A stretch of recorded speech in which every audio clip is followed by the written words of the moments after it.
Cette semaine dans Réforme, nous avons parlé du document de la Fédération protestante sur le changement climatique.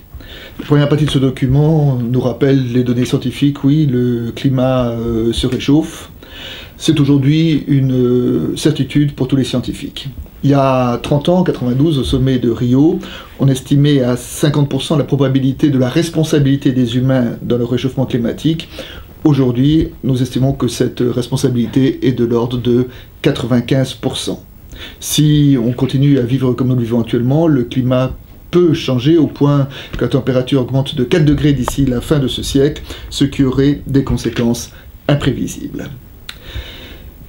Comment réagir face à cette évolution du climat? Le problème, c'est que le temps du climat n'est pas le même que le temps des politiques, et que des mesures douloureuses ne vont pas avoir des effets à l'échéance du temps des politiques.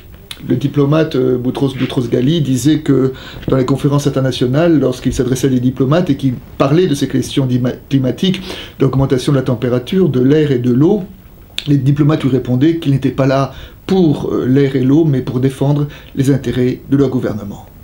C'est pourquoi la société civile, les organisations ont besoin de se mobiliser pour faire pression sur les gouvernements et sur la population. C'est pour cela que nous pouvons saluer cette brochure qui a été éditée par la Fédération protestante de France. Comment faire pour nous faire changer de comportement? Dans l'histoire des idées, il y a eu deux moteurs de changement, c'est la peur et la gratitude. La peur, c'est le philosophe Hans Jonas qui disait que seule la peur pouvait nous amener à la raison.